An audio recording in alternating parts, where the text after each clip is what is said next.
problem using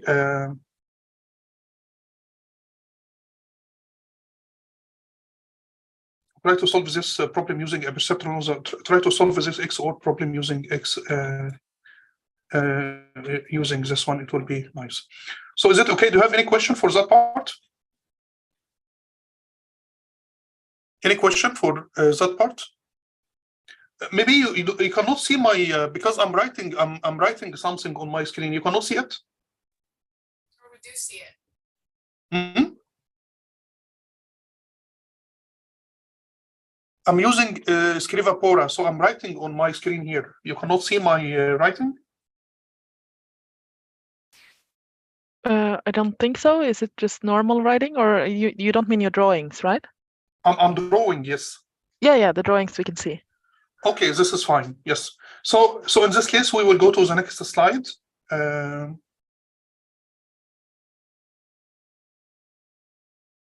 Yes. The next slide, in fact, it's a perceptron learning rule. If we need to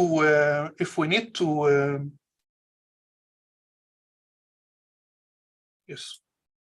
So if we need to use if we need to train the model, we train the model now manually. For example, we draw a line and we try to find the weights and the bias for each line, and find this line which will divide my data set into two different classes or separate classes. Now we need to use a tool or an optimizer which will help us to solve this problem automatically using our data. So now we need to be data-driven, more data-driven. When it's data-driven, it means we will use our data set to find a good combination of omega 1, omega 2, and bias. So in this case, we need to use something called perceptron learning rule, and it's very simple, and it's just a few steps. In the first step, we need to initialize the weights to 0, for example, or two small random numbers. Just to initialize your weights. Of course, I don't prefer to use 0, because when it's 0 values, it will be zeros multiplied by inputs. It will be 0, so it will be classified as it's according to our function. It could be classified into +1 or -1. So it's better to initialize those weights into small random numbers. In the second step, for each training sample or for each training example, because for example in our OR dataset or AND dataset, we have 4 examples. In each example, we need to calculate the output value. So we need to find Y, right? We need to find the weights. So for example, if this is my perceptron,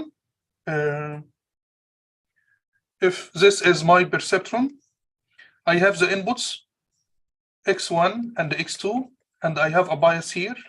We have omega 1 and omega 2. So each time you will first you need to initialize those weights to small random values, random numbers. You multiply omega 1 X1 plus omega 2 X2 plus P, and you will calculate this value, and you will apply this value to the activation function or the step function, for example, and you will calculate Y. Once you have Y, you will calculate the error, which is T minus Y, because in my table, I have 2 features, X1 and X2, and we have target value. So for the first example, it was 0, 0, and 0, for example. So first I will apply 0 and 0 to my unit. So it will be 0 multiplied by omega 2 plus 0 multiplied by omega 0 multiplied by omega 1 plus 0 multiplied by omega 2 plus P. We will calculate net. We will apply this value to this step function, and we will calculate the prediction Y. And after that, we will subtract T. We need to calculate the error. So the error will be T minus Y, target minus Y. Once you have this value, you will update the weights using this equation, delta omega equal eta, which is the learning rate, multiplied by the error, multiplied by the input. So it will be eta multiplied by T minus Y, multiplied by X. So for this example, you can just imagine some numbers. So it's 0, 0 multiplied by zeros. So we will get a 0 value here. This 0 will be classified into +1, right? Because when net is greater than or equal 0, Y equal +1. So it will be +1. So in this case, we will go to the target. So the target is 0 minus +1. It will be -1. So the error will be -1. Multiplied by the learning rate, maybe this learning rate, it's 0.5. Multiplied by the input, which is 0. I need to adjust this omega 1, right? So if I need to adjust omega 1, I need to calculate delta omega 1. So delta omega 1 will be eta, which is 0.5, multiplied by the error, which is -1. correct? Multiplied by x, which is 0. So in this case, it will be 0. So it will be a catastrophic because so in this case, delta omega 1, it will be 0. So omega 1 will be the value, initial value which we used. For example, it might be 0.1, for example, plus 0. So it will stay the same. We will go to omega 2, for example. If you want to adjust to omega 2, what should we do? It will be also eta multiplied by t minus 1. T minus y, it's 0 minus 1, so it will be minus 1. So it will be minus 0.5 multiplied by this x2. So in this case, we will calculate delta omega 2. You need to update omega 2. So omega 2 equal omega 2 plus delta omega 2, which we calculated. For the bias, for example, how can we adjust the bias? The bias, it's the same as omega 1 and omega 2, but omega 1, it's a connection with input equal x1. In case of the bias, it's just a connection with an input equal plus 1. So it will be delta B equal eta multiplied by t minus 1. T minus 1, it will be 0 minus 1, it will be minus 1. So it will be minus, maybe if this one is 0.5, so it will be minus 0.5. Correct? Because we assume that it has an input, but this input will be plus 1.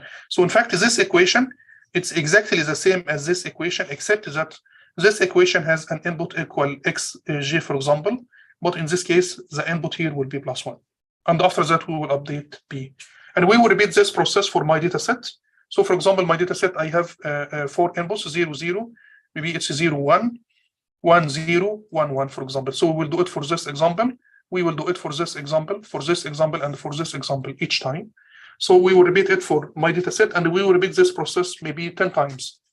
10 times, it's the number of epoch. So in fact, in each epoch, we use my data set each time, each epoch or each epoch, for example, and the epoch consists of number of iteration. Number of iterations equal to the number of data samples or examples. In this case, my data set has 4 examples. So we will repeat this process. So for example, if you will train your model for 10 epochs, for example, so in this case, we will have 10 times 4 iterations. We will update the weights 10 times 4, which is 40 times. So simply, this approach, it's delta omega equal, the perceptron learning rule, delta omega equal learning rate, or step size, for example, multiplied by the error, multiplied by the input. Right?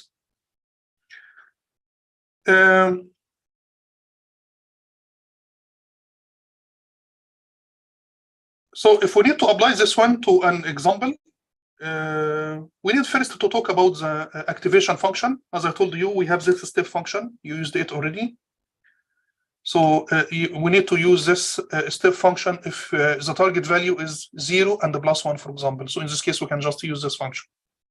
If your target value is -1 and the plus 1, so maybe in this case, you can use this sine function. So we have step function and the sine function, or it's a step function and the symmetric step function.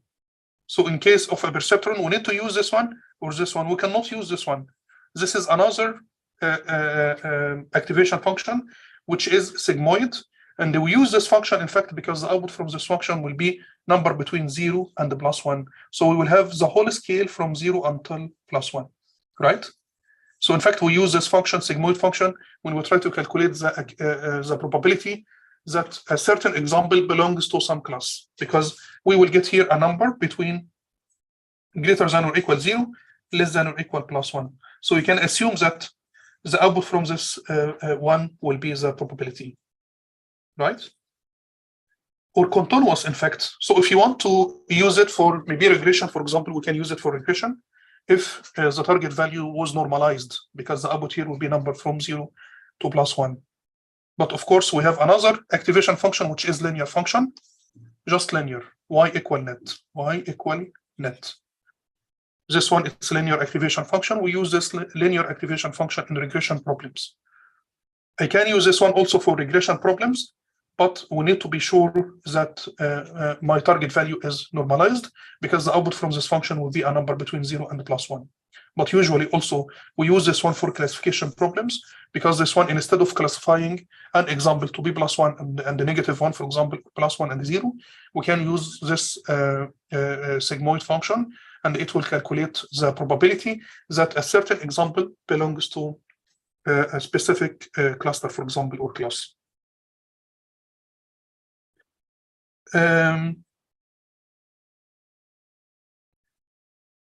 Okay.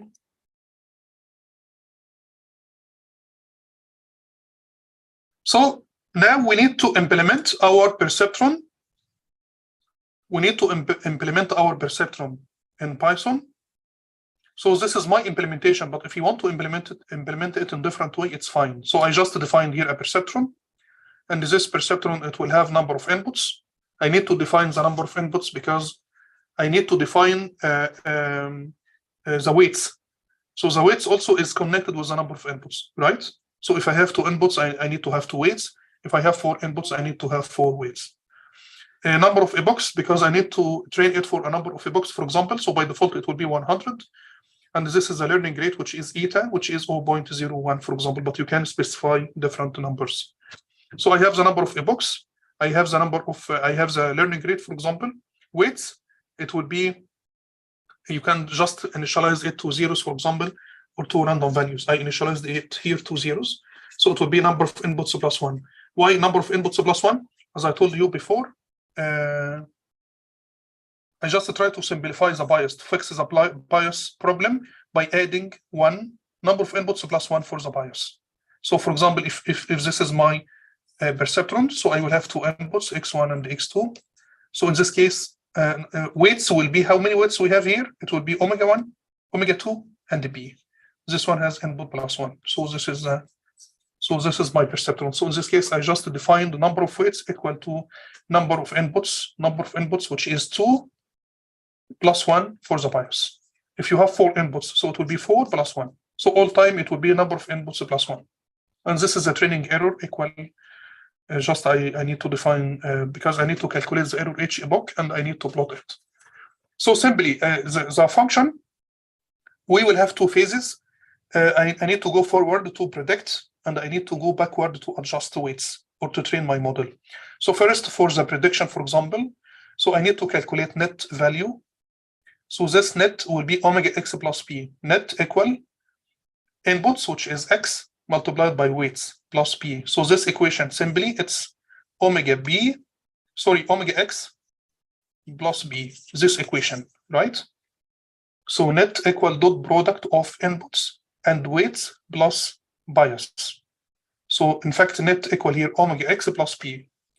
And after that, I need to define a step function. I need to define the function here, which will help me to classify things.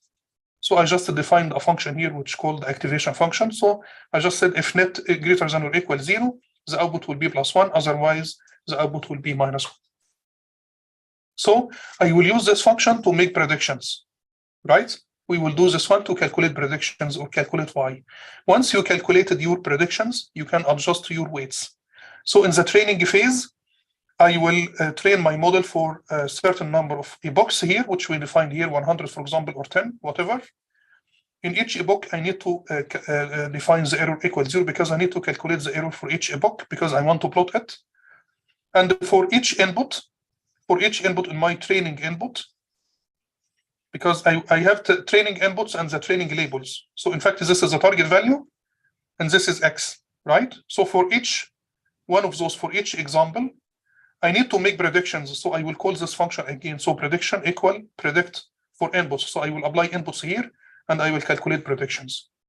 After calculating your prediction, you will adjust these weights. So the weights here, in fact, this is delta omega. This one is delta omega, which is equal learning rate, eta. This one, it is a learning rate, multiplied by the error, which is label minus prediction, which is t minus y, multiplied by x. Correct? So I will not do it example by example. I will adjust those weights together at the same time because I can use vector multiplication, right? So I will calculate t minus y.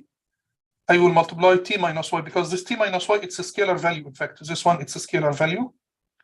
I will multiply this value by x, which is a vector x1 and x2. And I will multiply it by the learning rate, which is a scalar, which is 0.1, for example, or 0.01. So this is delta omega. To adjust the weights, omega equal omega plus delta omega. So the plus equal, this one means omega equal omega plus delta omega. For the bias, because we agreed that the bias will be the weight number 0, for example. For the bias, it will be exactly the same equation, except that instead of multiplying by inputs here, it will be multiplied by 1. Because for the bias, the input equal plus 1. So I just remove this one from the equation. So the first equation here, this one will adjust omega, this one will adjust bias. Now I want to calculate error. So error equal error plus error. This label minus prediction, this is my error, right? So just store it. If you want to make it squared, square it, no problem, right? So if you want to square it, just square it, no problem at all. So it will, because at the end of each epoch, I calculate the mean value. So this one, when you square it, it will be mean squared error. If you didn't square it, it will be mean error, right? Mean error or mean squared error. So it's up to you. So we can go to the next slide.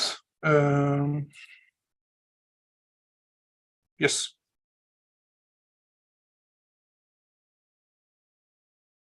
So now we need to continue with the code. So after that, I will read my data set, which is iris data set. We used iris last time. Do you remember? We have iris data set, which has 4 features. Iris data set here has 4 features. So we have here x1, x2, x3, and x4. And those are the targets, correct? Target feature. Because my perceptron, I want to plot the results in 2-dimensional space. So I will just use 2 inputs. So I will just define my perceptron like this. And I need to select one of those 4 features, x1, x2, x3, x4. It's up to you. In my case here, I selected x1 and x3. As you can see here, this one 0, this one 2, which means I selected here x1 and x3. This one will be multiplied by omega 1, this one multiplied by omega 2, and I have here bias, right?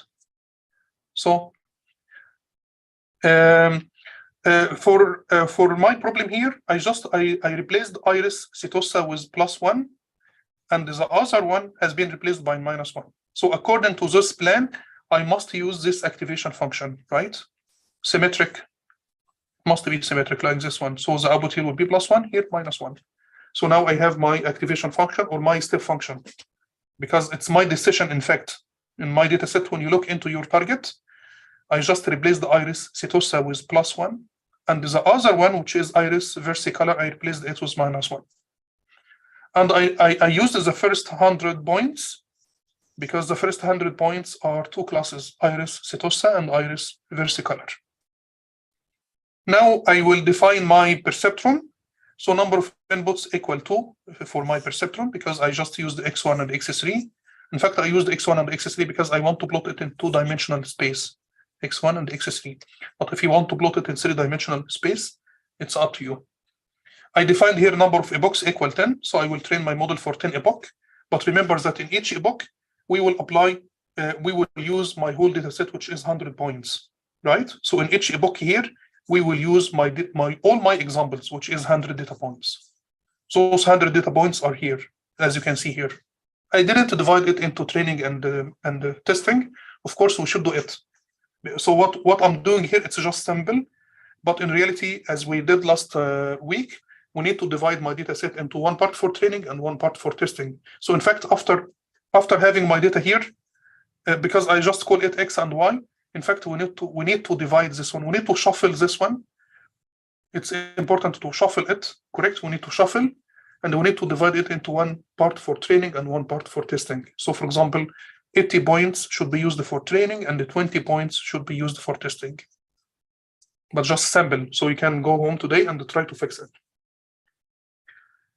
So after that, I will just plot my errors. And as you can see here, the error is starting from -2. And after 6 epoch, it becomes 0. So I just trained my model for 10 epoch, but I have the example in Google Colab, so I will run the example. So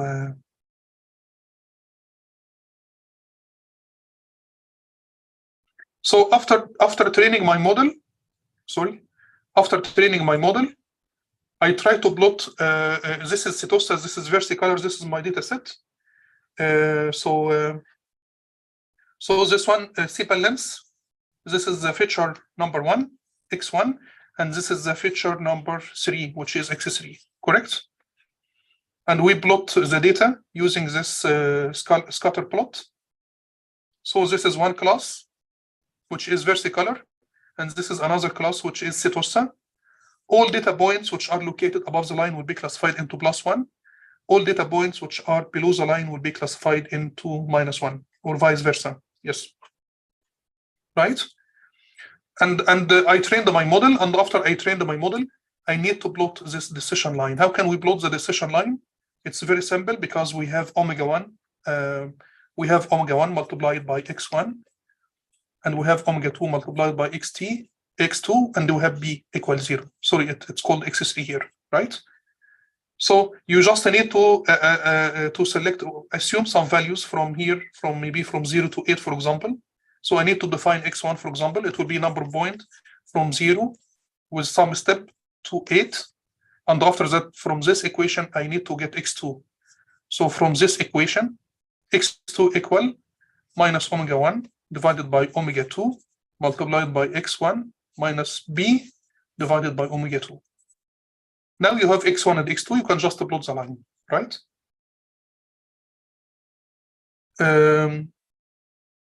Yes, so maybe I need to open this file and to show you. Yes, please, if you have any question, just ask me, please. I have a question. Yes. Can you hear me?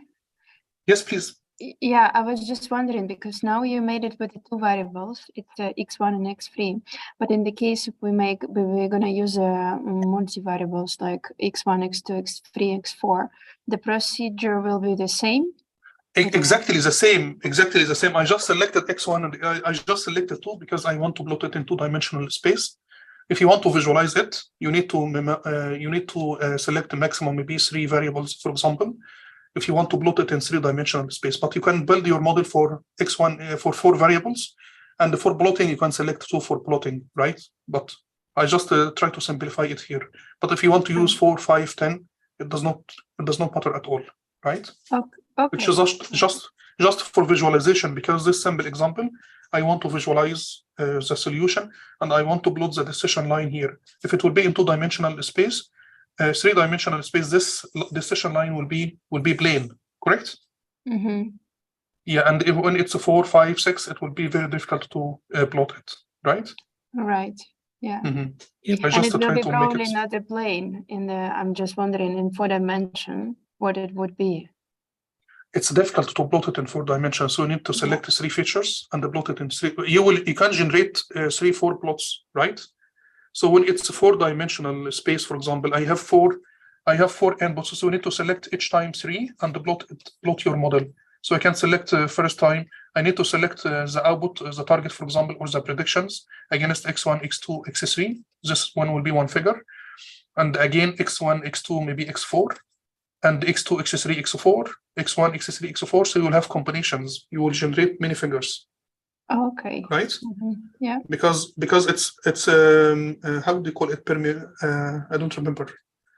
But in this figure, you can plot the decision boundary against. Look, first x1, x2, x3. It will be one figure. Again, I will take x2, x3, and x4. It will be another figure, right? x1, x2, x3, and x1, x2, x4, x1, maybe x3. All possible combinations, correct? So maybe you will generate maybe 4 figures or something, instead of if you want to see your decision boundary against all variables.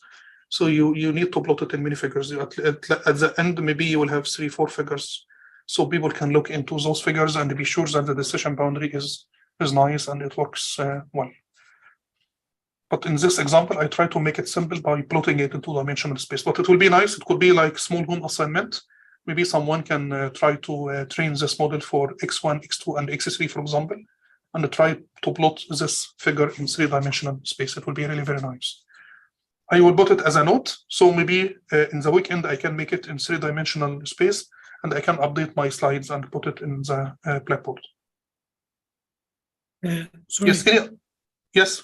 One thing is like, because when I look at the code, it's still a single perceptron, like does it like, I mean, how does it behave if we, like the data we have, for example, T based on the X we feed to the model, I mean, X will not like help T be linearly separable from the kind of I mean, it's not like the data can't like help the model like linearly be able to separate T. I mean, is it going to raise some kind of error? For what? Can you explain one more time, please?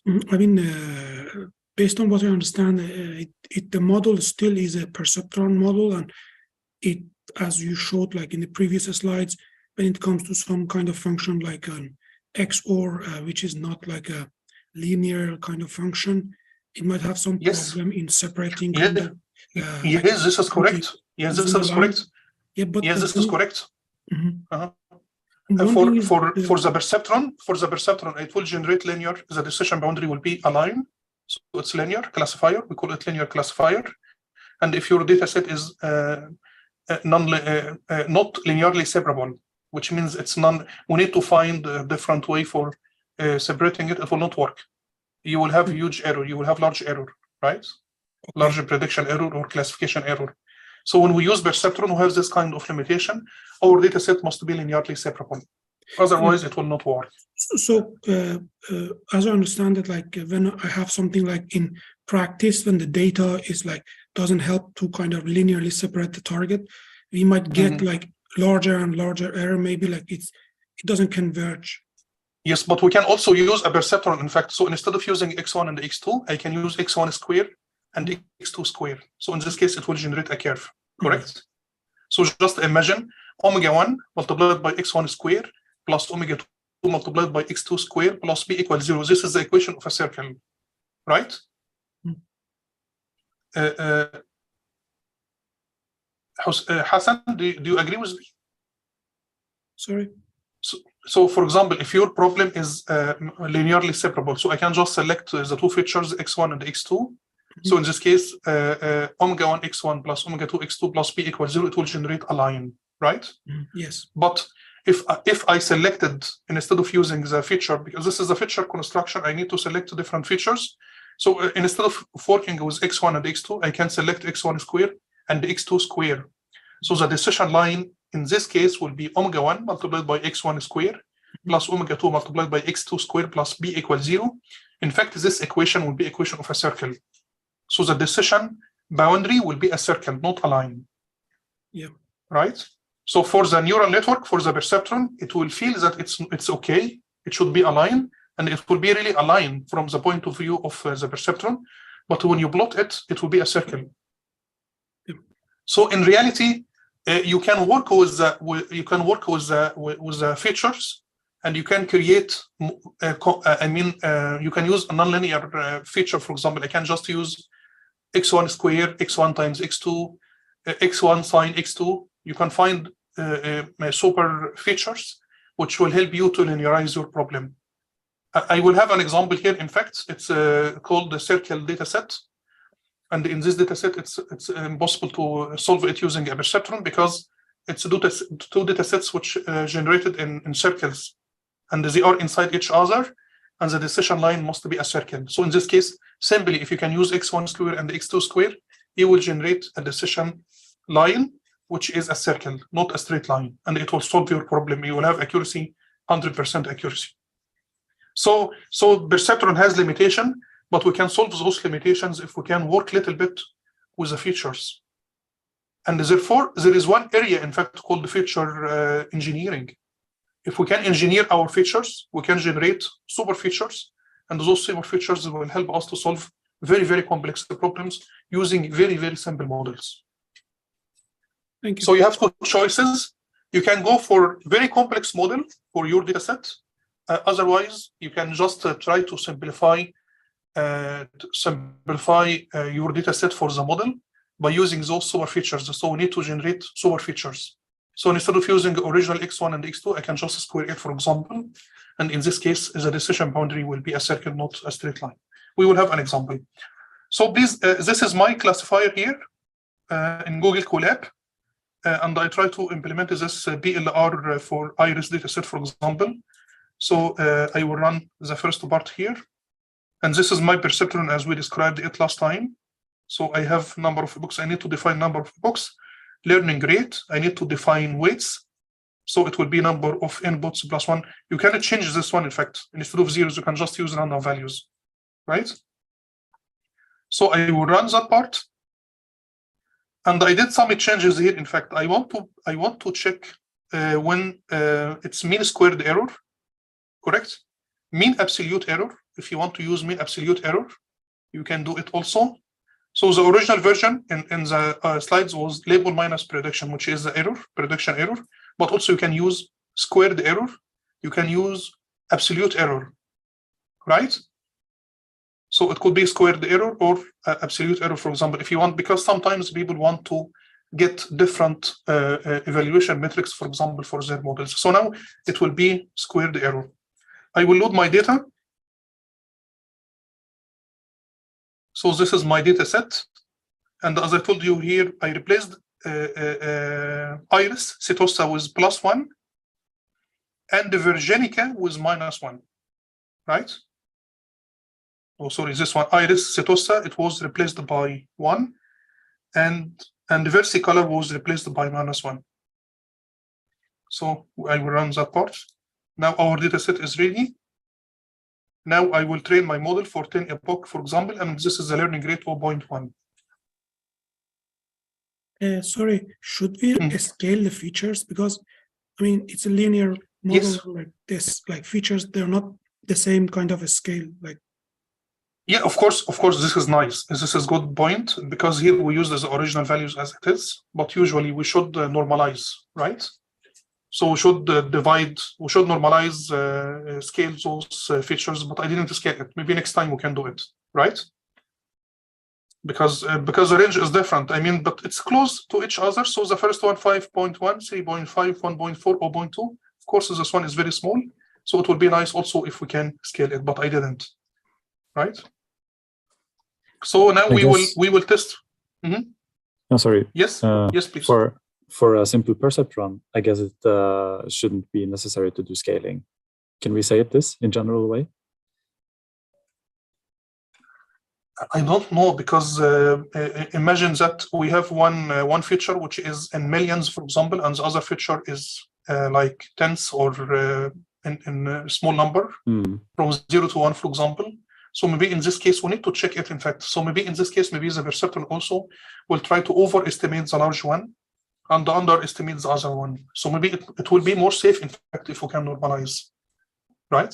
If we can scale all our features, it will be more safe. I mean, for simple model like a perceptron, it's easy to understand because we can print out the weights and we can see what has been done. It would be nice also if we can do a test and use a data set which is very large, for example, and see what is going on. But we can do it here, in fact. So we can just multiply x1 by 100, for example. So I can do it here. So we are loading our data set. I think during training, the way that you did it, if one weight ends up in the order of 1 million, something like that, and one weight ends up in the order of 1 divided by 1,000, it's still okay. It's within the numerical resolution of the computer. So it's maybe the the problem is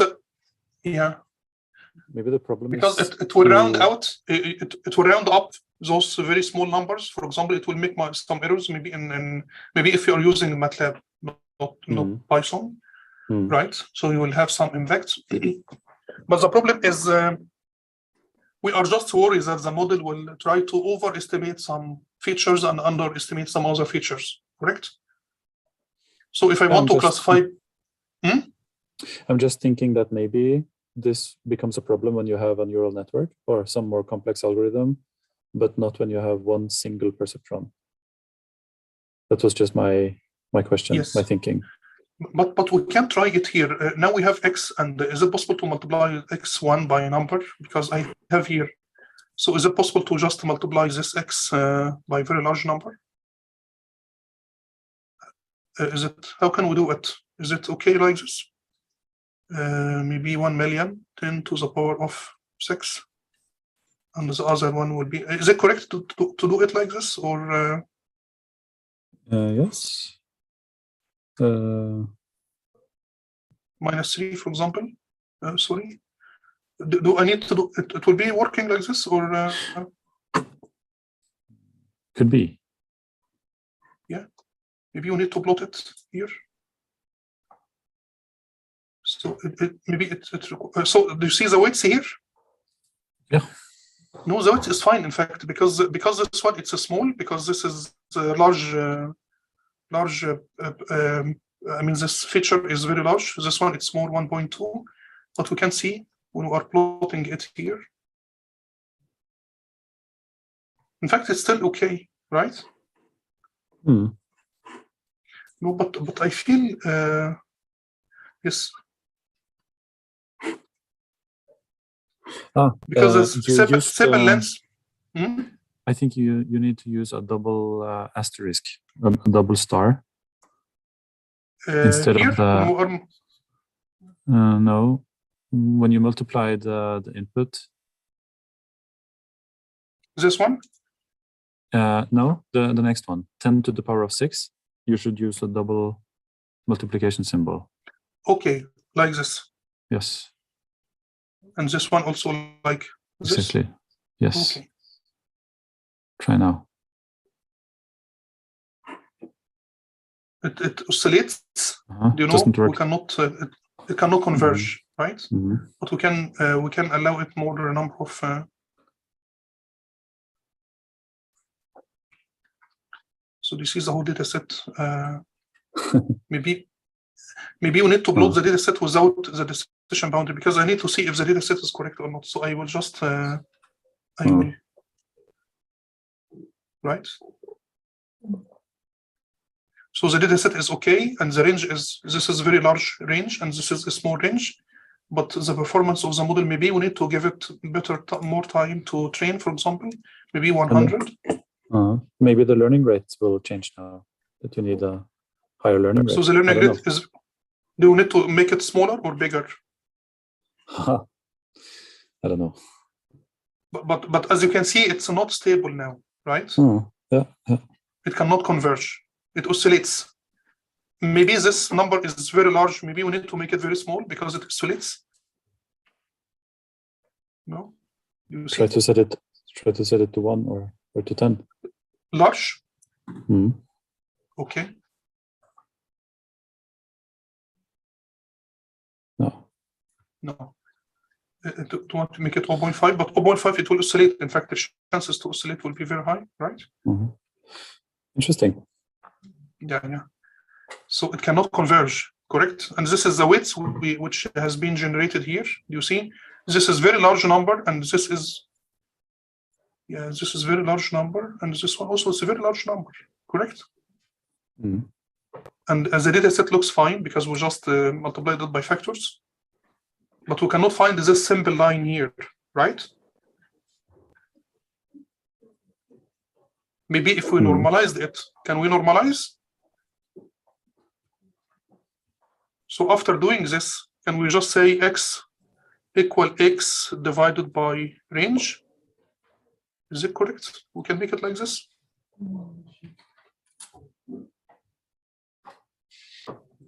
Sorry, is it like this? No. Can you? Is it correct to just divide by range of?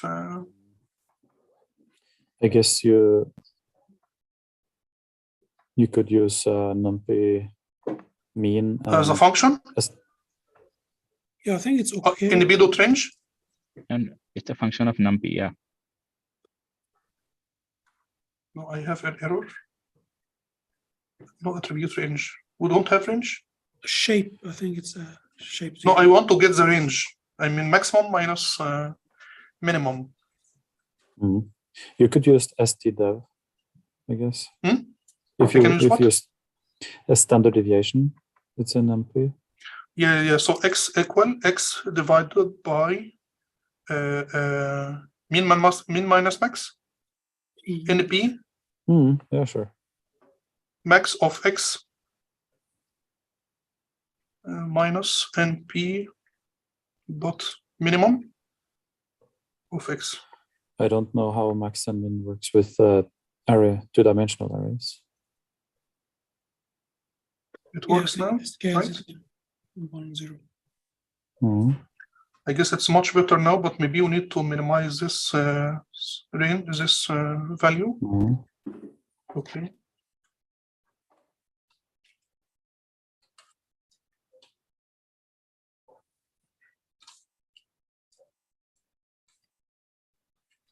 Is it normalized now from 0 to 1? But it should be minus minimum, correct? This is not correct. We divided by range, but we should subtract from minimum, right? Mhm. From NP dot minimum, is it correct?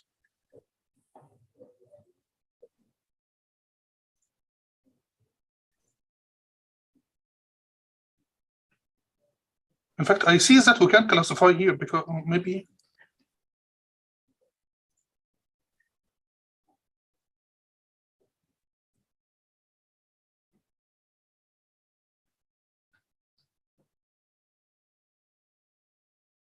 Hmm.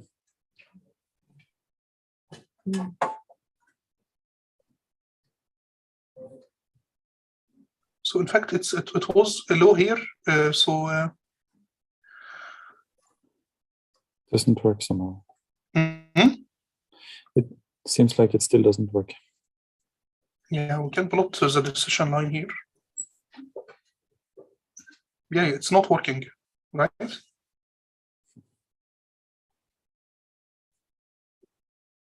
Because now we normalize the x minus x minimum divided by max minus minimum. Mm. But we don't know exactly how min and max works with two dimensions. Maybe it works in the wrong direction. Yeah, correct. Maybe we are not getting the right minimum of.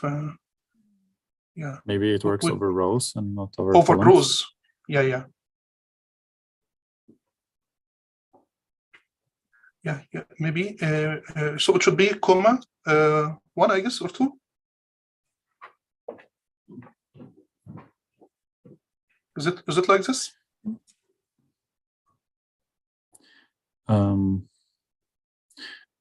If we need to work across column, not row. Yeah, now you have a comma.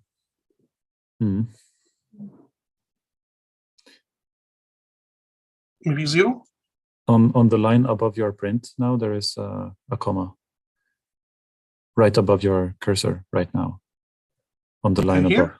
above. This one? If you hit arrow up, just right above where you are now. Mm-hmm. Here, there's a comma. Yeah, so it's 2 values, right? Yeah. We have those 2 values. So it should be like this. Comma 0.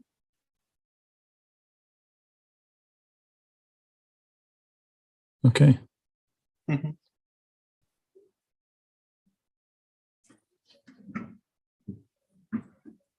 Now it's back to normal. Yes. Oh, it works.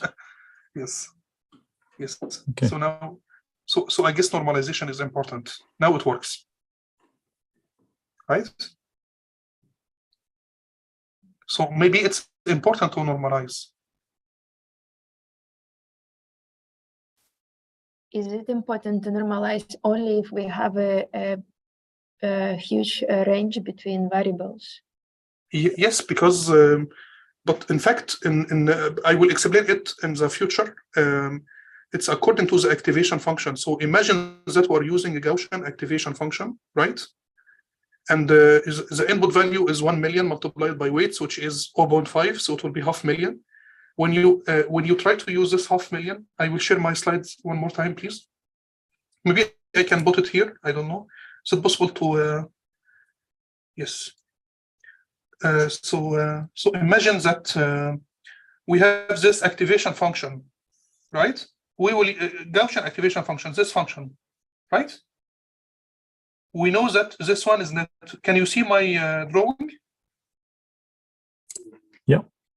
Yeah. Okay. So imagine that this is my neural network, and I have one input, which is 1 million multiplied by 0.5, because we have here this weighted sum, and we have here anything else. So anyway, this summation will be 500,000, correct? So it will be 0.5 multiplied by 500,000. So it will be a number here. So in fact, this number will be classified into one all time, right? It will be classified into one, because do you see this range? This is a safe place. So do my you see idea that part? was, When we normalize, we will be sure that all our data sets will be represented in that range. Otherwise, it will be very extreme. So imagine that you classify people with income, and one of the income here in Norway, for example, it's 1 million. So because people, some people, they get 1 million, some people get 10 million, correct? And you have other factors, which is age, for example. So I want to select people, classify people, if they should, I mean, for example, rich and the poor, for example, and I have this age, for example, and gender. So gender, it's 1 and 0, for example. It's male, female. This is age, which is number between 0 and 100, correct? And this is the income, which is 1 million, or scaled in millions. So it's 1 million, 10 million, right? So in fact, in this case, as you can see here, using this activation function, my model will not use age and gender. It will ignore those two, because those two does not make any sense in my calculations. My thinking was that during training, the weight for the income will be very small. It will be very small. Yeah, during training, it should be able to adjust the weight for the income to something like 10 to the minus 6, so that they will be more equal then. Yeah, it could be, but I mean, but it's hopes that it will go down and it will just deal with this number as, but in the first calculations, just imagine in the first epoch or first 5-6 epoch, for example, it will just use some numbers here, random number. Here it's a random number weights, random number. This random number multiplied by a small number, it will be even smaller. So it will overestimate this one, and this one will be used in the calculations because it will be a number here. So all people will be classified as rich. So if we can say that we classify people into poor and rich, for example, so according to this plan, all people will be classified as rich, which is wrong. Exactly. So the gradient is too small, that the training is not able to improve because there is no gradient. You try to reduce the weighting from 0.5 to 0.1, but there is no effect because the number is so huge. So in the last example,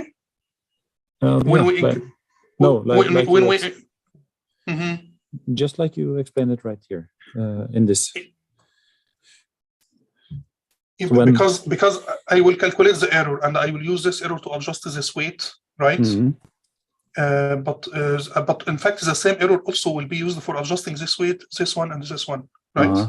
But it will be impacted by the input because, as you can see here, delta omega will be the learning rate multiplied by error, which is the same for all those inputs, multiplied by the input x. So it's even when I calculate delta omega, I will multiply it by x, which is 1 million. So this value will be large, right? So so it might increase or decrease with a larger step. So in the error for error for age and for gender will be not computed right in this case, right? Yeah, because the error here will be the same for age, for gender, and for income.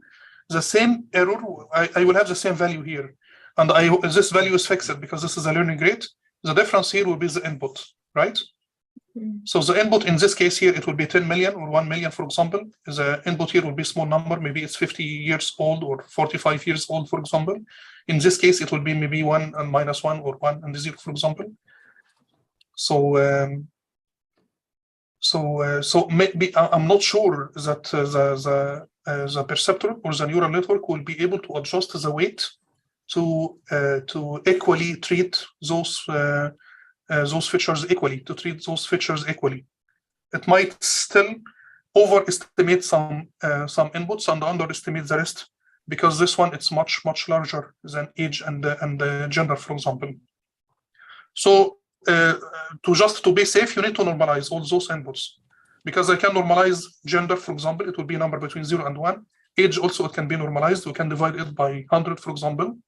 This income also, if we can divide it by 10 million, so it will be, we need to see the maximum and the minimum, and we can normalize it. So all those features are numbers between 0 and 1. So they will have the same impact on my model. So it will be treated equally. So the idea here is to treat all those features equally. So they should have the same impact on they should have the same contribution in solving my problem. But if we will just keep it as it is, maybe I mean the model will overestimate one of those features, and one of those features will dominate other factors. I mean the problem will be solved, but it will give us misleading results, right? So it might be safe to normalize. Sorry, yes. Can I have one question? Is it possible to normalize all the vector x in, for example, in a range of 3 or 5 or 4, and then take the sigmoid function that has a different slope, depending on the equation of the sigmoid? I see that you are listing it on above 0, and then you can also play with the slope, this blue curved line. It doesn't have to like have a steady state close to 1, but that's why you're probably normalizing it by dividing with maximum. Then you get the maximum number close to 1. Yeah, approximately there. But we can also make the sigma much more smoother. So yes, we can kind of lower it down. So does it make any difference? Or? So you want to change the activation function, right? Yeah. Then the normalization in a different range. Of course. So for example, I can use a sigmoid function which is more wide, so I can cover more values. This is what you mean, right? Yeah, of course. I mean there are lots of. I mean you can try those options, but if you will use this sigmoid function, which we use usually in neural network, feed-forward neural network, or this value here, it might be maybe minus 1 or minus 1.5. This one plus 1.5, right? So in this case, we need to be sure that all net values will be in this range. So I can keep the distribution of my data, because in fact, if we didn't normalize, we will destroy the data set, because all data sets will be classified into fixed value, which is +1 or 0, for example. But when we normalize, we will be sure that we will keep the distribution of my data set. So I will have all values between -1 and +1, for example. So I will have all data points are here. Not all data points are accumulated here, right? So this is the idea from normalization, because if we didn't normalize, all those maybe large positive values will be classified into +1. All other values will be classified into -1. And in this case, we killed the data set. We destroyed the data set, in fact, because my data set was nice. It has nice distribution, but because we didn't normalize, we got either very large positive net value or negative net value, and using this cost function here, this activation function here, all those values will be converted into internally into my model into +1 and the -1, and we will lose all the nice distribution in my data set. So it's just safe to normalize, just normalize, because it will be more safe.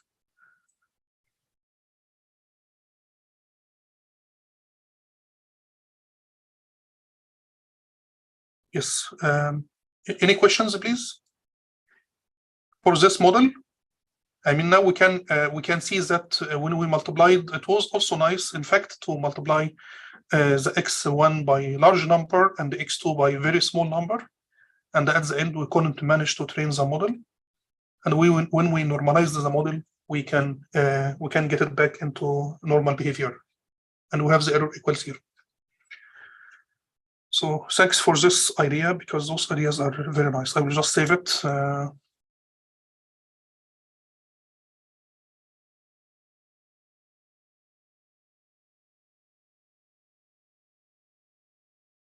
So you have the link in the slides, so please just feel free to. Okay, so I will go back to my slides. Yes. Can you see my screen? Oops.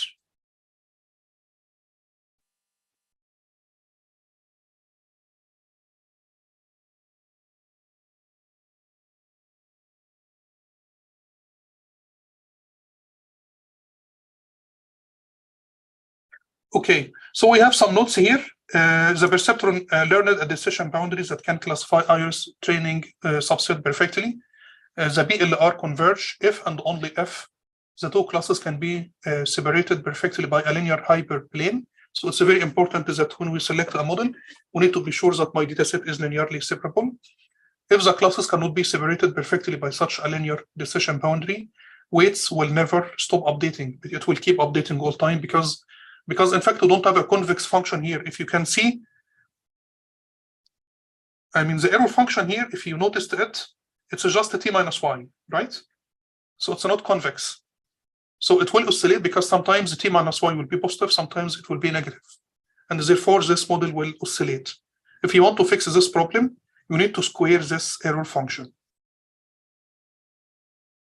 So this is a big, a problem, disadvantage of a perceptron, because in the perceptron learning rule, it's eta multiplied by t minus y multiplied by x. So sometimes the delta omega is positive, sometimes it's negative. It's according to the sign of t minus y. Sometimes y less than t, in this case the error will be positive, and sometimes y is higher than t, and in this case the error will be negative. And therefore, if the data is not linearly separable, it will never converge. So if the classes cannot be separated perfectly by such a linear decision boundaries, the weights will never stop updating unless we set a maximum number of epochs. I mean, you can stop the training process if you converge it. If you can reach some threshold value, for example, you can say that I will train the model until my accuracy is 95%. And in this case, we will stop. Or you can set a maximum number of epochs. For example, I can say that I will train my model for 100 epochs or 150 epochs, for example. It's just if you want to use GPU in Google Colab, go to runtime, select runtime type, and select your hardware accelerator. The types of GPUs that are available in Google Colab, it's vary, in fact, over time. So sometimes you can find a good GPU, sometimes you cannot find any GPUs available. So there is no way to choose what type of GPU you can connect it to in Google Colab at any given time unless you subscribe to Google Colab Pro if you want. And it's cheap. So now because we are close to 12, I want to talk quickly about gradient descent. Last time we trained this model using the error function t minus y. And as I told you, t minus y, it's not squared, which is a problem. But in gradient descent, we will square it. So gradient descent is a first-order iterative optimization algorithm for finding the local minimum of a differentiable function. My function must be differentiable, and that is why we squared it, in fact. So we squared it so we can differentiate it. Not only this, in fact, I mean, we square it so it's convex. So we will be sure that we will be able to reach a minimum value. But also the prediction itself, I mean, the activation function y, it must be differentiable. So we cannot use a step function because the first derivative of the step function, it will be spike, I guess. Is that correct? We need to use a differentiable function. So we need to select Gaussian, for example, we can differentiate it. So in this case, we need to select a different activation function. So the idea is to take repeated steps in the opposite direction of the gradient or approximate gradient of the function at the current point, because this is the direction of steepest descent. Iterative gradient descent is called stochastic, which is online gradient descent. So in fact, we have a batch gradient and we have stochastic gradient, for example. In case of stochastic gradient, we use an example. We apply an example to my model, we calculate the error, and we use this error to adjust the weights example by example. But in case of batch gradient, instead of using example by example, we apply the whole data set to my model, we calculate the error, we use the minimum error or mean error or mean gradient, for example, and we adjust the weights one time each epoch. For the loss function, objective function, which we need to loss function, which we need to minimize, for example, we need to use the mean over the batch gradient, for example. So we need to divide by number of training examples, for example, where this function it's called the loss value associated with each ith example. So the rule here in stochastic gradient descent, omega equal omega plus delta omega, and the delta omega here, it will be minus eta multiplied by the gradient, right? So this one. So in fact, this one, it's omega equal omega plus delta omega. This is my rule, and we need to calculate delta omega. Delta omega will be minus eta learning rate multiplied by the gradient of my function. In case of batch gradient, it will be exactly the same, but instead of using this function, it will be the mean gradient, right? It will be mean gradient. So we will calculate the gradient for each example, and at the end of the batch, we will calculate the mean gradient, which is 1 divided by n multiplied by the summation of those gradients of each example. This approach, it requires less calculation, because here, in fact, we do it example by example. So we should expect that the learning curve, it will be noisy, because we do it example by example, and they call it online learning, because maybe you are building your system in an IoT device, and each 1 hour you will get one example. So you don't need to wait until you collect your data set, but when you have a new example, you will train your model using this single example. So they call it online learning. But in case of batch gradient, it will take more batches, more epochs. It will take more time, but the learning curve will be more robust.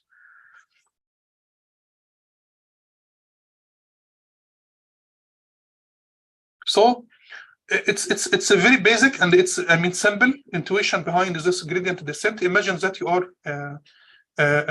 on a mountain, for example, and it's very dark and foggy, for example, and you want to go down. So you have a torch, for example. So you just try to look around you and try to find a slope. And when you find a place which is lower than your location, you will just go into that location, and you will do another search, and so on. But of course, you can stick into local minima here, because you don't see the whole view. Maybe you can stuck into a place you feel that this is a descent which you need to follow, but you will stuck in a local minima. I have here an example. If we need to apply this gradient descent to a function, you have a function here. This is a function, for example. Okay.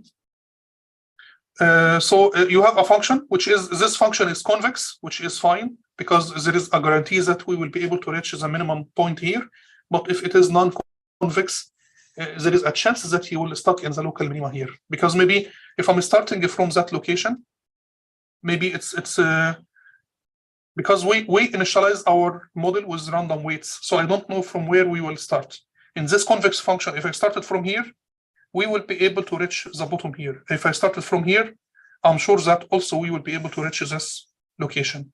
But in case of non-convex function, maybe if I'm lucky, we will start optimizing from here. In this case, we will reach the minimum point. Maybe also if I'm lucky, maybe I will start from here. And in this case, we will go to the local global minima, for example, which is that place. But maybe if I'm not lucky, I will start from a location such as this one. In this case, we will stuck here. There is no way to get outside this local minimum. Maybe also if you are here, if you are starting from here, because we start based on the random combinations of weights. If I'm starting from here also, we will stuck here. So this is the problem of gradient descent. I have here an example. You have a function which is fx equal 5x squared plus 2x minus 4. And we need to find x value which will minimize fx. Right? So I have this function. And we need to find x star, which will minimize fx. So first, you can plot the function. This is the figure of, this is my function f of x. We plot it. And if you need to use gradient descent, I need to find the gradient. So the gradient of, because my decision variable here is x, in fact. So this is x, which we need to find x, which will minimize f of x. So I need to find the gradient. I need to find the delta x. So delta x will be the first derivative of x. It will be f dash of x. So it will be 2 times 5. So it will be 10x plus 2. So this is my gradient. I will use the function which we used last time, x equal x plus delta x, right? And I will repeat this one several iterations. And in several iterations, we hope that we will reach the x star, which will minimize this function to minus 4.2. This one, it's minus 4.2. Right? And this is x star. Correct? So it's around O minus 0.2. So we need to reach this point. How can we start? Because this function is convex, because this function, it's a square function, right? So it's a convex function. So we can just start from any point. So imagine that we're starting from here, minus 10, right? So x, I will start here from x equal minus 10, x equal minus 10. I need to calculate delta x. Using this function, delta x, it will be 10x plus 2. 10x plus 2, it will be 10x plus 2. We just substitute x, so it will be minus 100 plus 2, it will be minus 98. Minus 98, right? We will not use this rule as it is, but it will be x equal x plus eta multiplied by delta x, right? So imagine that the learning rate is 0.1, for example, right? 0.1.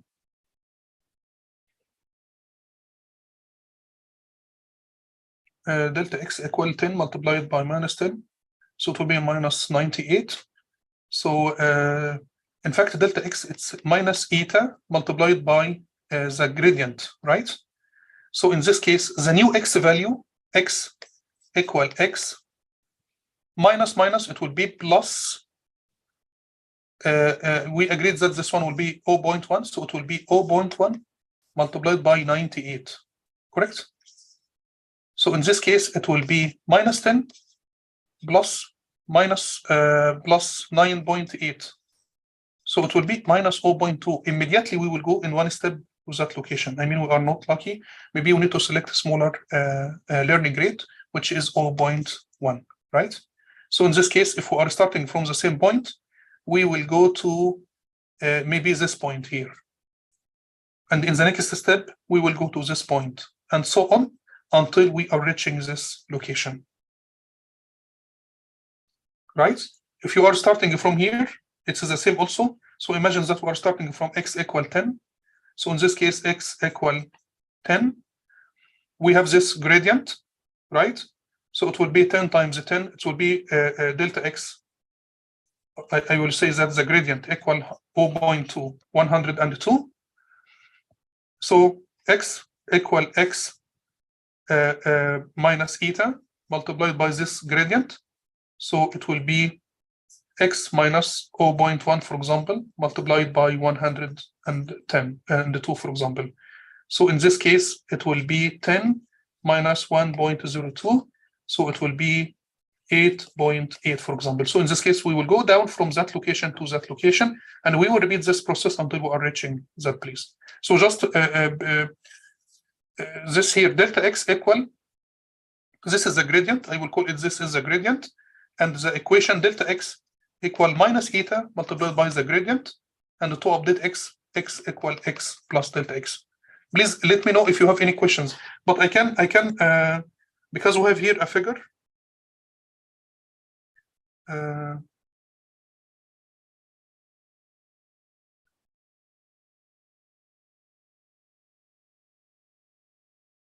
I did that in MATLAB, in fact, sorry, in Python. And this is my function here, if you can see it.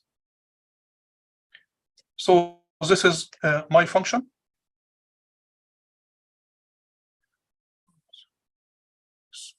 Okay, so this is my function. And this is the gradient of my function. This is the first derivative, 10x times 2. And I will train my model for 500 epoch. This is my learning rate, 0.01, right? And I need to start from some location. I can start by random. You can select some x random value. So someone will start from here, someone else will start from here. But anyway, all of us will reach this point because this is convex function, right? So this is the learning process using this gradient descent.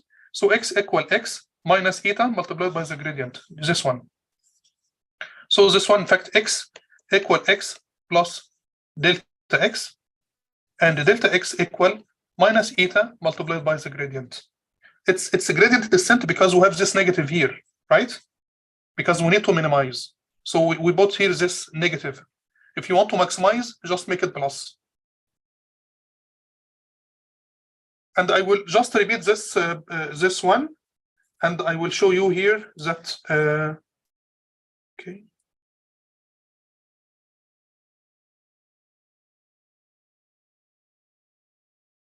Yes, can you see? So we are starting from some point. Can you see the graph here? You can start from any point. You can start from any point, and you will reach this point, right? So it's a gradient descent.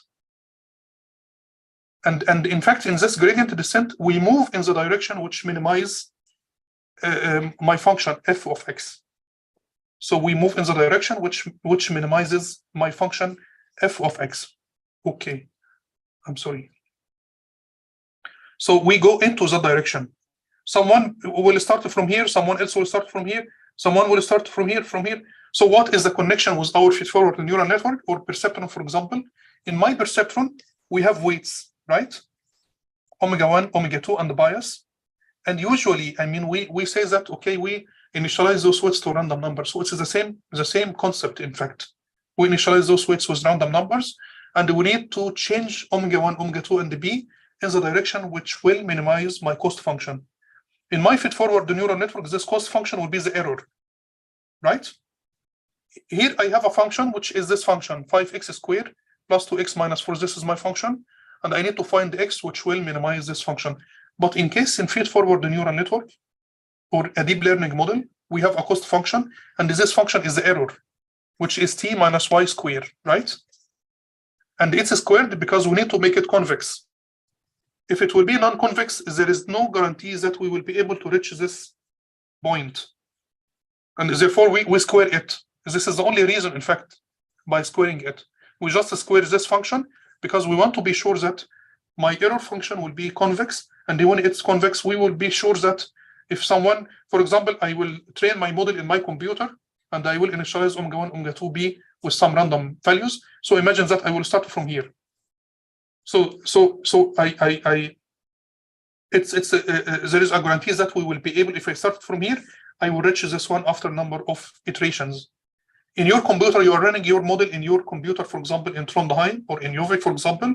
So you will start from a different combination of weights. Maybe you will start from here. Also, you will reach the same location or the same point after different number of iterations. Maybe in my case, it will take 20 iterations. Maybe in your case, it will take 15 iterations. Right? So it's very important that the cost function is convex, and therefore we square this function here. If it's not squared, there is no guarantee that we will be able to reach this point. So in fact, in case of perceptron learning rule, we don't square the cost function. Do you remember? It was t minus y, not squared. So, and therefore sometimes we just oscillate like this one, because sometimes this value is positive, sometimes it's negative. But when we square it, it will be positive, and we will try to minimize it from high value to small value.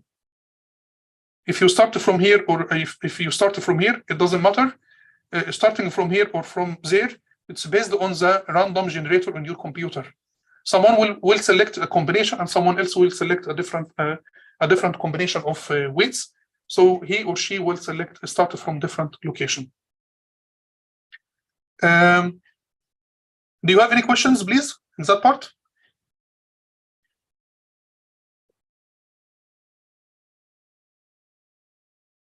I don't know. Do you have how much time we have? Hi, Ibrahim.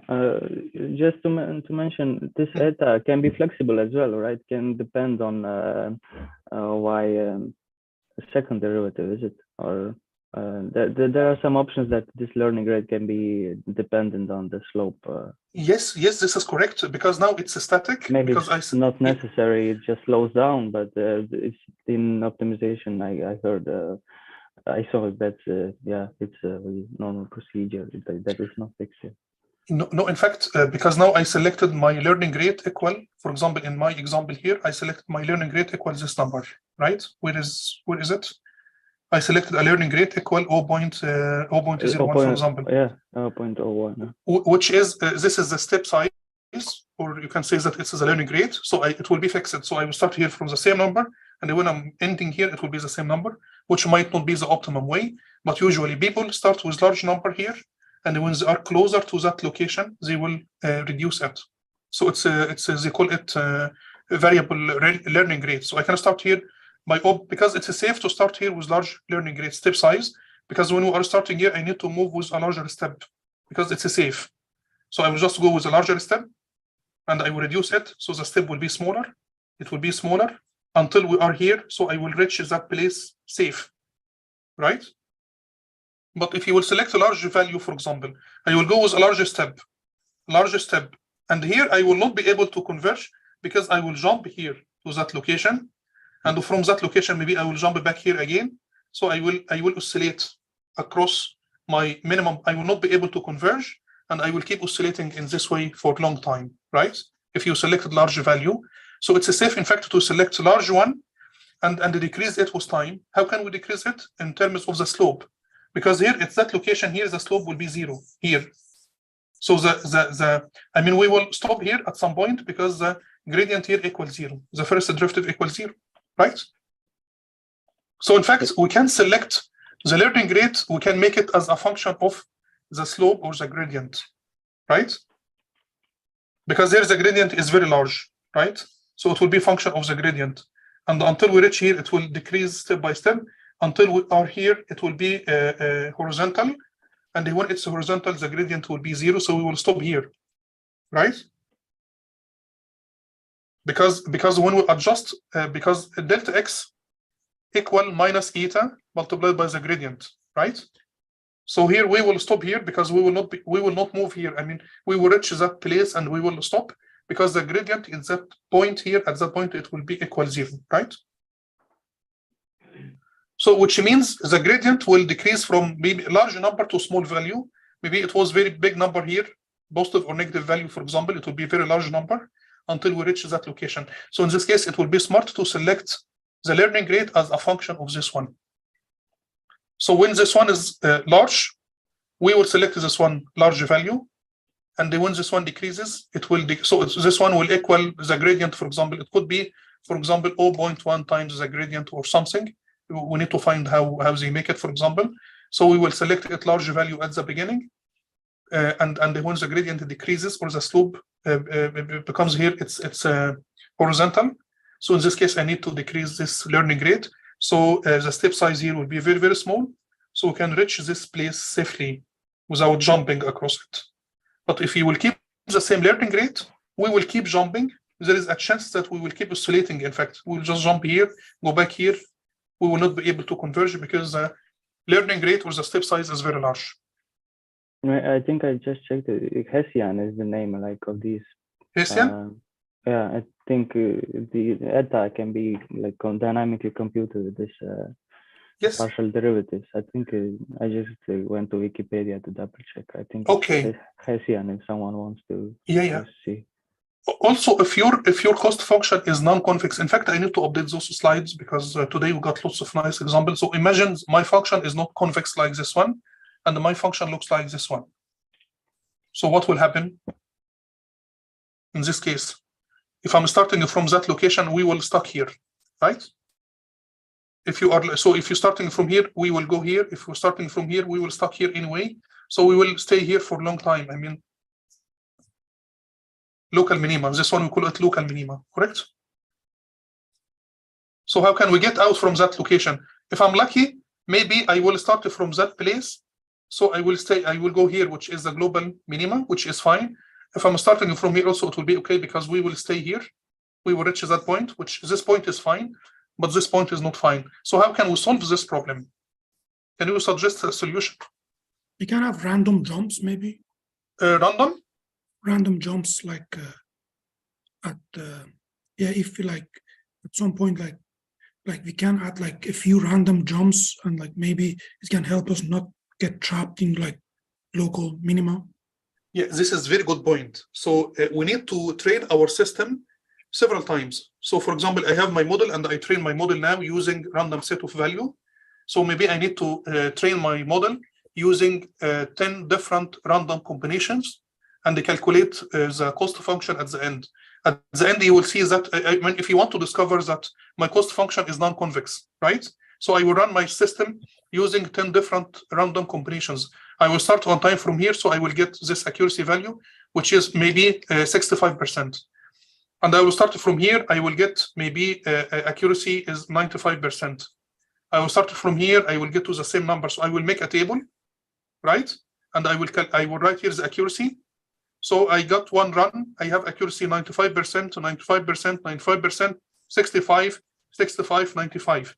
So from this cost function, I can understand how my cost function looks like, and I can see that I have local minima here, right? So you can start. You can train your model maybe 10 times, and each time I will start from different random combinations of variables. And if I can see that I have two different values, so I can converge to 95% and 65%, it will be clear that I have local minima at 65%, right? So I will understand this. So this is one solution. But the second solution here is to add something called momentum term in my learning rate. So here delta x, here in this equation, delta x equal minus eta multiplied by the gradient. So x equal x plus delta x. In fact, we need to add momentum term to this equation here. We need to add a momentum term. This momentum term, if you will stuck here, it might help you to cross it and just jump to go to the, so instead of stucking here, for example, this momentum term will help you to just get out from this trap. So you can stay here, for example, and then when you stay here, you will go down to the global minima. So we need to use this momentum term. This is one solution. So one solution is to use momentum term, and the second solution is to just, you want to see the terrain of your convex function. Is it convex? Is it non-convex? How many local minima, which I have, for example. So in this case, it's exploration study. And in this exploration study, you need to train, but it will take too much time from you, of course, because I need to train my model maybe 10, 20 times, and each time with different set of random values. And in this case, we will see the system will converge at some locations. So you will see what I mean, the values of those points, and those points will give you good understanding of the terrain of your convex function. It's non-convex, and I have one global minima or two global minima. So in this case, you will understand that I need to reach this point and not that point. So also it's something important to this today. Also, I need to update my slides here and try to add momentum term.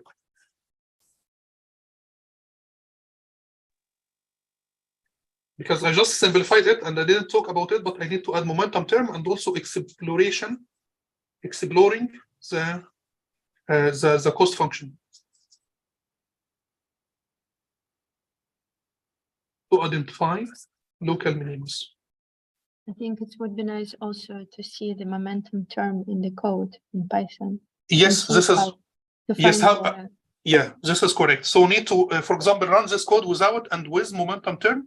But of course, we need to have a non-convex function, right?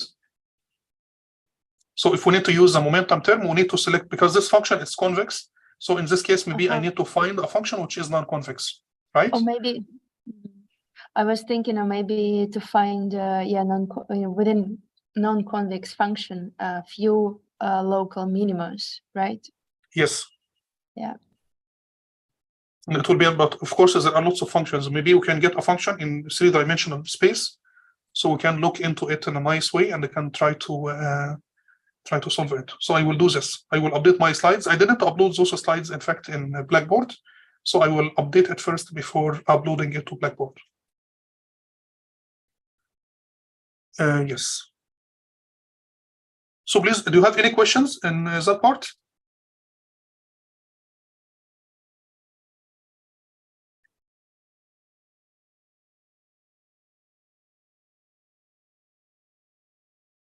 So I want to, because we have maybe 1 minute or something, so I want to say something about this adaptive linear unit.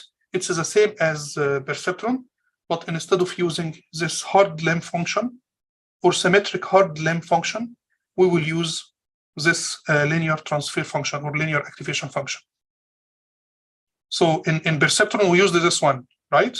And we use this one. We can use this one or this one, hard limb or symmetric hard limb transfer function. In case of adaptive linear unit, we can use this one, right? And when we are using this one, we can use it for regression, in fact. So this one, we use it for regression. But the perceptron, we can use it for classification. which means also when you select a model, it's based on your problem. Is it classification? Is it regression? When you are selecting the activation function, this function, it will be based on your problem. If you are solving a classification problem, maybe I need to use something like this one or this one. If it's a regression problem, I need to use this one. It's called the pure len or transfer function. In fact, is this one y equal net or y equal x?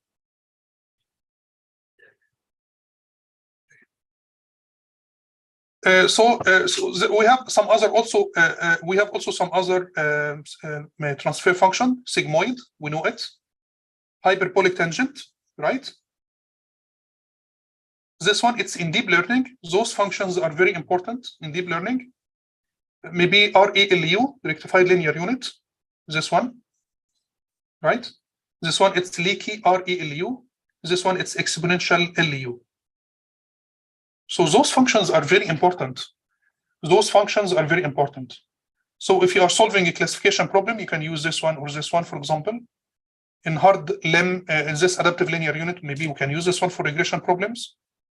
Sigmoid, if you want to calculate maybe probability, because the output here will be number between 0 and +1. So we can say that it is a probability that this example belongs to this class, for example. Hyperbolic tangent, right? We can use this one to hyperbolic tangent. And in fact, we can use this one in classification because I can just calculate those outputs. And when it's greater than 0, we say that it belongs to class 1 or class -1, for example. This rectified linear unit, as you can see here, the positive part is converted into the same value. So y equal x, this one here. Y equal x when x is greater than or equal 0 and 0 otherwise. We use this one for images. When we are working with images in deep learning, we use ReLU because in fact the pixel value is positive, right? So don't care about the negative part here. We use ReLU when we are working with images because we don't have any negative pixel value. All pixel values are positive. So we can just use this one. So in fact, this one, it's very similar to this one, right? This ReLU, it's very similar to the linear activation function or linear transfer function. But in this linear transfer function, we don't need the negative part.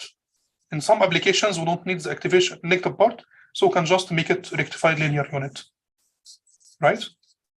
This rectified linear unit, when we differentiate it, you will see the how it is powerful.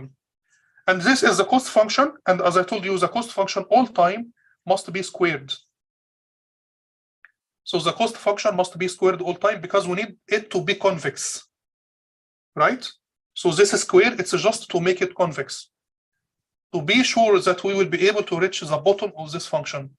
Because this is the error function, and in the error function, we need to minimize the error function. This is the error, and maybe the error here, it's from 0 to 10 million, for example, right? But we don't care. I mean, the most important is to, when you are starting from a point here or there, we need to reach the bottom of the function. So we need to minimize it. So we squared it to be sure that it's convex. We multiplied it by half. But this is just because when we differentiate it, it will be 2 times a half. It will be 1. Just simplify it. So this function, in fact, it's a very, very simple one. It's t minus y squared.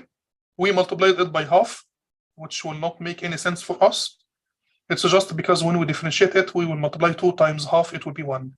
So this half does not have any meaning, right?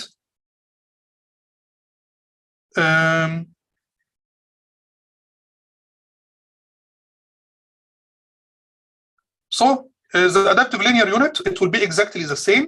So we will calculate net. We have here net value. We calculate here the net value. And we have this nice activation function. It does not make any sense, in fact, because the output equals the input. So in fact, here it will be net also, because y equal net. This one linear. And you will calculate, you will use the output from here to calculate the error. You will use this error to adjust the weights. And after that, you need to calculate the outputs. So you can just, if it is a regression problem, you don't need to have this one. If it is classification problem, you need to have this one, because I need to convert the output here into classes, +1 and the -1. So in fact, this linear adaptive linear unit, we can use it for classification problems, and we can use it for regression problem. If you want to use it for regression, remove that part. You don't need to use that part. Because we don't have classes, we just regress. So for example, I want to regress your income next year, for example. So maybe this year your income is 1 million, correct? This is your income. And maybe this is your age, your years of experience, right? I don't know what is going on. Yeah.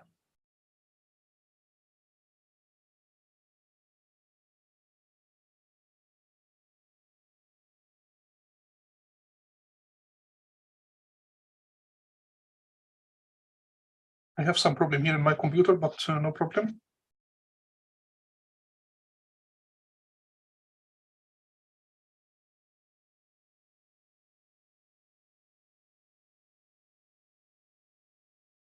Yes. So as I told you, maybe this X1, it's your income, for example. And the X2, it's your age, for example. Maybe Xn, this is years of experience. And we need to use this one to regress your income next year, right? So in this case, if you want to regress my income, so I need to have this continuous scale. So I will use this linear activation function. If you want to classify if I will be rich or poor, for example, next year, so in this case, you need to calculate this value, and you need to have a threshold value. For example, you can just say that people who earn more than 1.5 million, they are rich, otherwise they are poor. So in this case, I need to convert this regression problem into classification problem using this threshold function.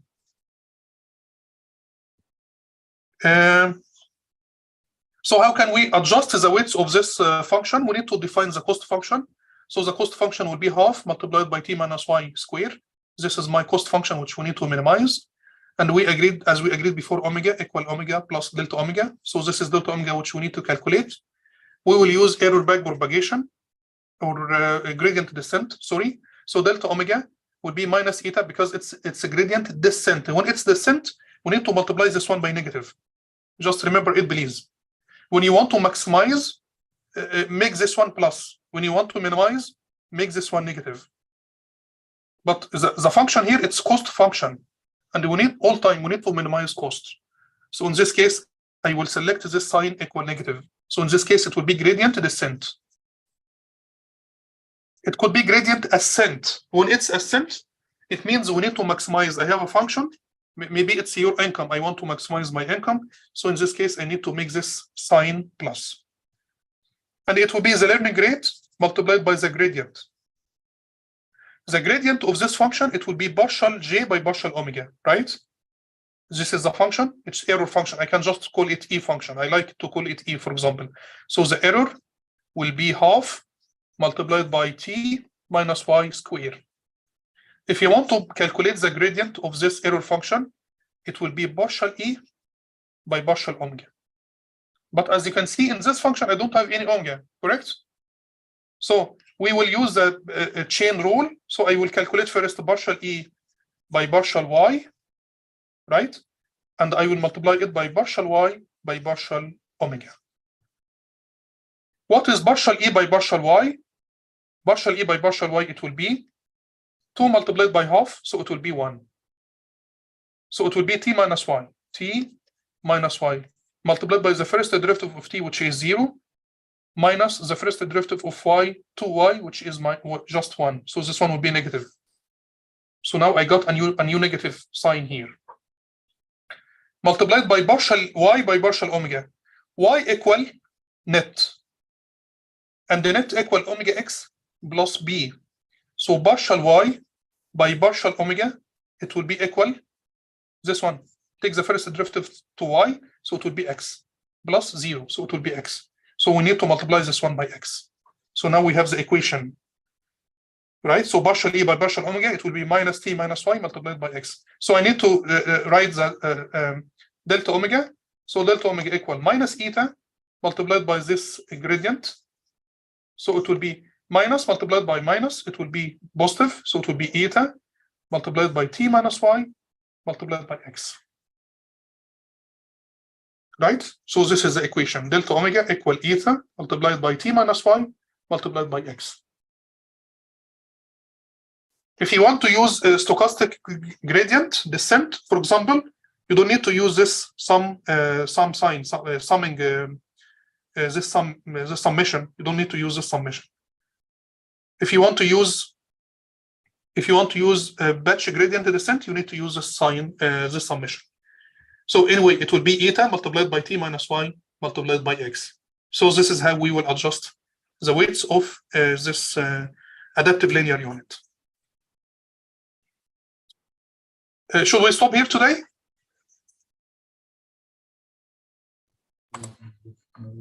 Yes, sure. Thanks. Oh, okay, so please try. I mean, it's fine with me, in fact, to continue. But maybe we need. I just want you to give you some time to read those stuff, and I will update. For example, next time, for example, you can. We used the same example. We used a perceptron with iris dataset. You can use adaptive linear unit. So just to go to the code, and they change it from perceptron into adaptive linear unit. In the perceptron, we used a perceptron learning rule. Now we will use gradient descent to adjust to those weights. And the equation is very simple. Delta omega equal eta multiplied by t minus y multiplied by x. And just remember, x is the input, right? X is the input.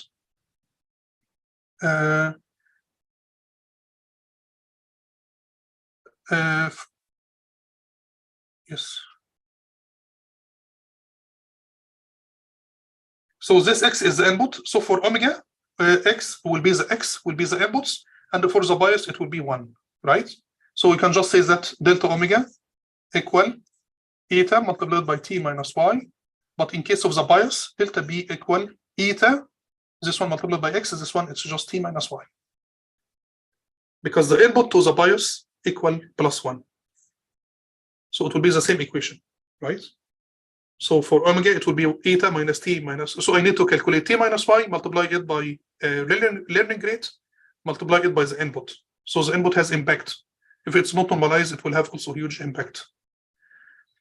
For the delta b, it will be eta multiplied by t minus y, right?